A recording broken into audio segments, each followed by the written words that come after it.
The envelope was thin, too thin. And I knew from the pile of thin envelopes sitting in the corner of my apartment that a thin envelope was not a good envelope. But open it anyways. Dear Mr. Valenzi, thank you for your interest in the financial analyst position with Morgan Stanley. We regret to inform you that we have moved forward with another candidate. Best of luck in your future endeavors. Okay, I'd gotten that one before. Put it back in the envelope, put it on the pile of rejection letters that was now 43 and growing. The story I'm about to tell you is an effort for me to add a verse to the book of inspiration that I have read from so many times throughout my life.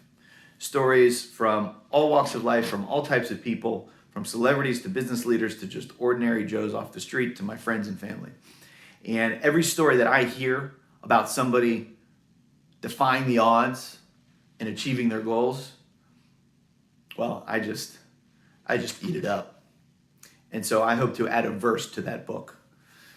Now, the reason why I'm telling this story this week is because this week marks the 5-year anniversary of Financial Zen. And I can't begin to tell you the amount of sacrifice and struggle and the amount of inspiration I was required to draw from that book of inspiration over the years in order to be here before you today. Starting my own financial planning firm, getting to where I am today, took nothing but a gargantuan, godlike effort. And so I'm feeling rather reflective this week and kind of going back, reflecting back on my career and on my life and all the things that have, all the major stepping stones that have gotten me to where I am today, to here. And I'm also reflecting on all the mountaintops that we have yet to climb. So this is the first mountaintop that I ever climbed. I conquered the impossible. The actual story started 2 years prior to this pile of rejection letters. It was the fall semester of my sophomore year at the University of Texas at Austin. I was already a business major, but had yet to declare my focus, my concentration. And I took my first corporate finance class. And we learned things like capital asset pricing model and discounted cash flow analysis and time value of money. And I was in love. I just ate this stuff up. Loved it. And immediately after finishing that class, I declared myself a finance major and never looked back. Now, when you love that sort of thing, there's only one real place to go, and that is into investment banking.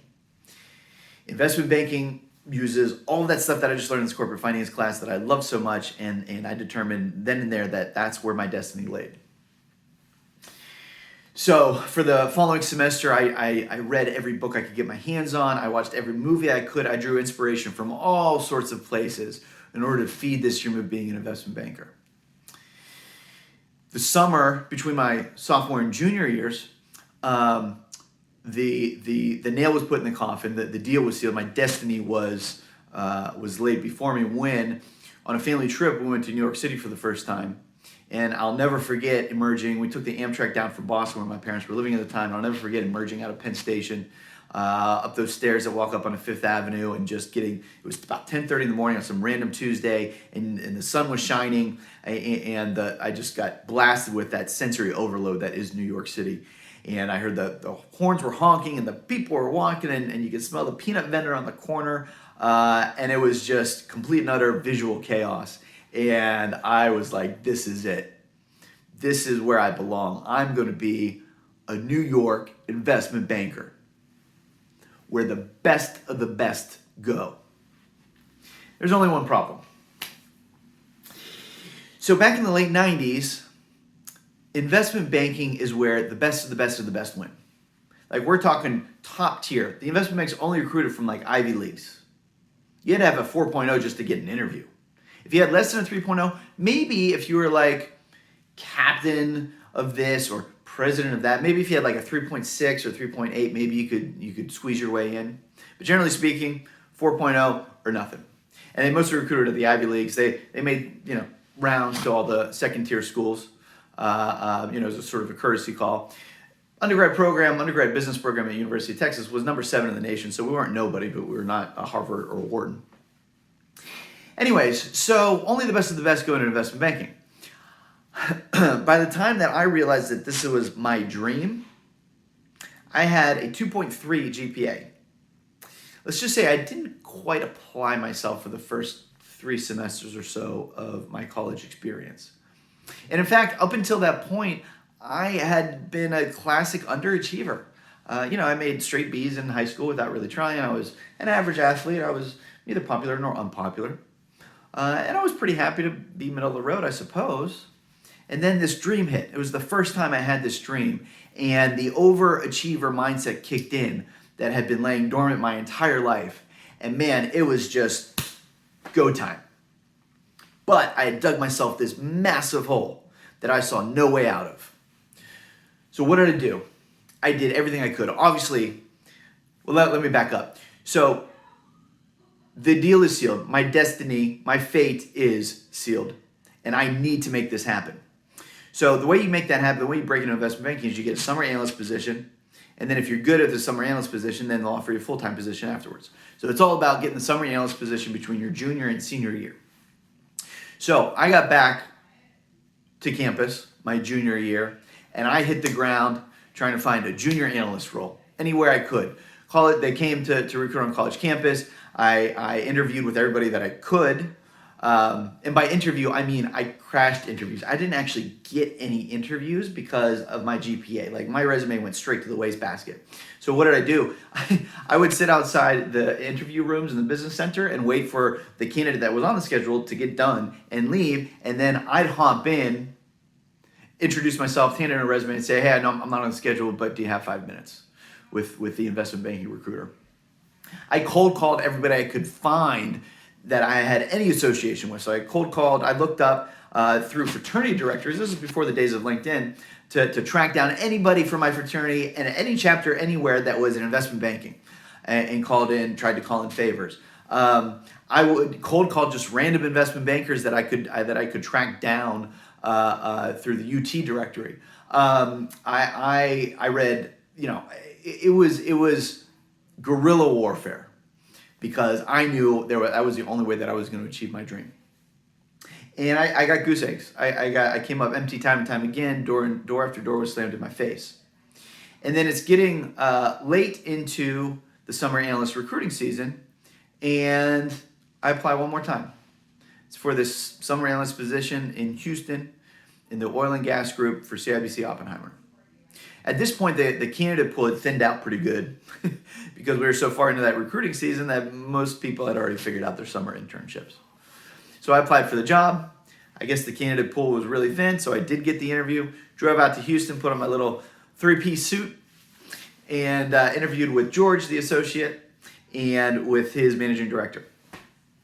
The interviews were short and sweet, and even at the ripe old age of 20, I knew that short and sweet interviews were not good interviews.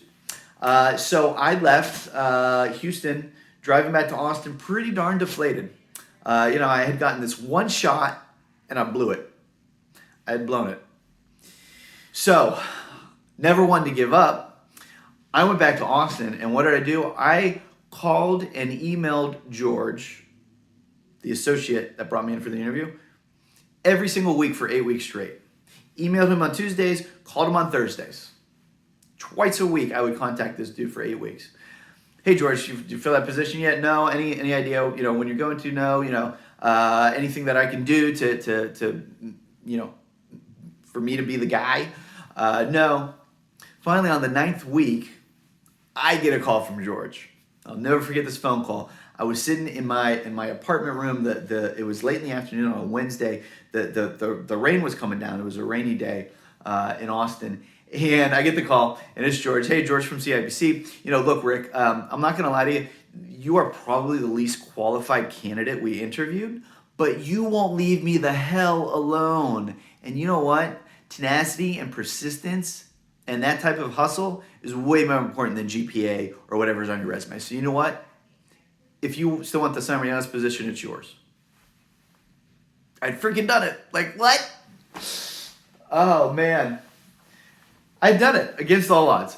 So, that following summer, I suited up, went down to Houston, spent the whole summer drinking from the fire hose, deer in the headlights. First time in the real world, man, it was just awesome. It was everything that I had hoped it would be, and just awesome.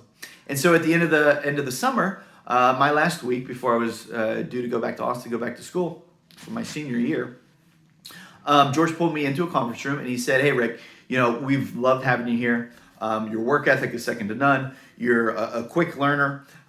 We would love to have you come back once you graduate to be a full-time financial analyst." I'd gotten the job offer that I had dreamt of for the last 2 years, but it wasn't in New York. And I think that was probably a momentous occasion because that might have been the first time where I decided in my life I would refuse to settle. I got something that was pretty close to my goal, pretty close to my dream. I could have just settled up and said, yeah, you know what, close enough. Maybe we'll get to New York some other time. But I couldn't. I wouldn't. So I looked him square in the face and said, "Hey, George, you guys are awesome, but I can't accept. My destiny is in New York. I'm going to be in New York." So I turned him down. What was I thinking? So I went back to Austin that year, and what you have to understand is my parents moved to Boston from Dallas during my freshman and sophomore year. And so I stayed behind. For the summers, I stayed behind in Austin and just took summer school because I didn't want to go to Boston and go. I knew nobody in Boston. I had nothing to do in Boston. So I stayed behind. And so I was ahead of the curve. So I was on course to graduate in 3.5 years instead of 4 because of all the summer school that I took. And so when I started my senior year, fall semester my senior year, I had 3 months and I was about to graduate, right? And I had no job. So I was emboldened with having a summer analyst position on my resume and better grades. I had gotten my grades up. I had worked my butt off, got mostly straight A's for the rest of my college career, and I got it back up to 2.8. But a 2.8 for an investment banking recruiter, that's still waist thin. They're not gonna look at you with a 2.8. 3.6 is like the bare minimum cutoff, and then they're like, okay, were you? What else were you doing? Were president of everything? Anyways, but I was hopeful. So I applied for all the interviews. I got none. So I went back to crashing interviews in the business center. I went back to cold calling everybody I could get a hold of. I called every division of every investment bank across the country, trying to track down positions that maybe weren't being advertised. I tried applying for sort of investment banking adjacent jobs that were, not in a true investment bank, but did investment banking functions. I tried everything I could, all in New York, and I got, once again, doors slammed in my face, just like trying to interview for the summer analyst position. Now, I was getting late into the semester. It's like mid-November. I'm about to graduate in a month. I got no job. I've gotten literally no formal interviews this entire time. I'm starting to give up hope. I've called every person I could think of to call I was at my rope's end. And then I get a call from Ed Campana. Old Ed Campana. He was a managing director of the Power and Utilities Division of CIBC Oppenheimer, the place that I interned at, up in New York. Ed calls me up. He says, "Hey, Rick, I'm a Longhorn. The financial analyst position that we're hiring for, we just got the headcount for, so this isn't anything that's advertised anywhere. We're not actively recruiting for this. But I found out that you're the only Longhorn that interned with us, with the bank, last summer. So why don't you come up to New York and interview for this position?" Wow. Talk about fate. Talk about putting your time in and destiny smiling down on you. What are the chances of that happening?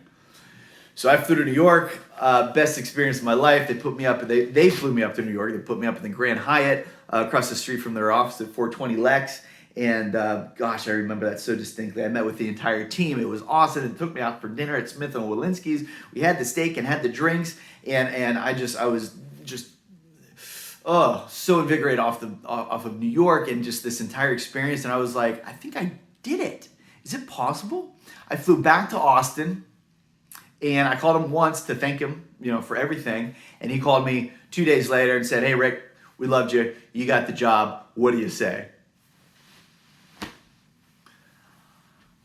A day later, 2 days later, I got the offer letter in the mail, a nice thick envelope.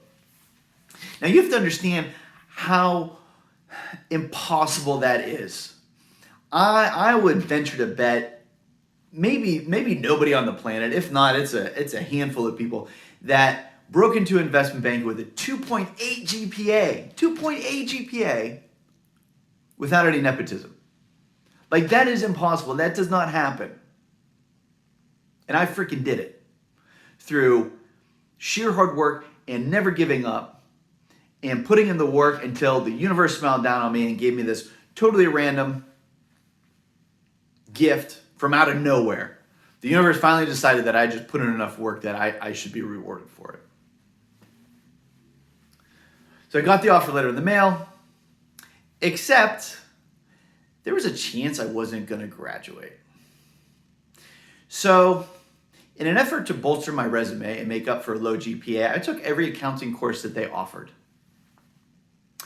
The last accounting course was that last semester of my senior year. It was a cost accounting course. Now this was, mind you, a free elective. So for my free elective, I took a cost accounting course. The cost accounting course was taught by a professor from Nigeria with a very, very thick accent. Cost accounting, I've taken all the accountings. Cost accounting is the most boring. No offense if you're a cost accountant out there, but it's awful. And when you're taught cost accounting by somebody with a thick Nigerian accent, like, you're set up for failure. Not to mention, I was actively recruiting. Like, my mind was not on cost accounting. My mind was like in getting to New York and achieving my dreams and being an investment banker. And so I really struggled in that course. And it came down to the final. And I needed to pass the final in order to pass the course. I needed to pass the course in order to graduate. I needed to graduate in order to go realize my dream in New York that was waiting for me, that had conquered the impossible to achieve. I failed. I failed the final. So I brought the offer letter in my hand and went to this professor's office hours and said, look, here's the deal. I have busted my ass for the last 3 years to get here, to get this offer letter that I now have in my hand. I have no business being an investment banker in New York, and yet I made it. And if I don't graduate this class, I'm not graduating. And that means this is out the window. My life is literally in your hands. Can you find it in your heart to pass me anyways? Felt like forever. And in truth, I couldn't understand what he said, but he nodded his head. And that's all I needed. I was going to New York. So I went home that night and I took those 43 rejection letters that I had received. And there's a little stone walkway out in the middle of our apartment complex. And I took them all out there and I lit them on fire. Made a little bonfire with all those rejection letters, with my offer letter held high, because you know what? I had done it. Now, at the time, I thought I was celebrating the fact that I had achieved my dreams, that I had achieved the impossible, that I had become the best of the best. I was a kid from the other side of the tracks that had no business being a New York investment banker, and yet, you know what? I did it through sheer hustle. I thought that's what I was celebrating. But looking back on it now, as those smoke and embers from all those rejection letters rose up into the Austin night sky, I realized that actually that was a transformation.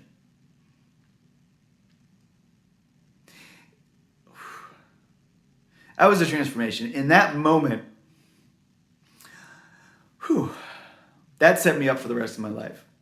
I realized that absolutely anything is possible if you never, ever, ever give up. And I have carried that transformation and that message with me throughout my entire career. In my entire life. That transformed me into someone who knows that anything is possible as long as you never ever give up. And I've applied that diligently to starting this business and to stand before you now, 5 years into the business, 13 years into being a financial planner. And I'll share with you some of those sacrifices and struggles that I conquered since then. But that set me up. It was that moment in that mini rejection letter bonfire where I changed forever. And so I share this with you in the hopes of inspiring you. Wherever your journey is taking you, whatever your dreams are, whatever you hope of someday achieving, just know that it is entirely possible. You can beat the odds. You can achieve the impossible. You just got to never, ever, ever give up. I'll see you on the next mountaintop. Thanks for watching.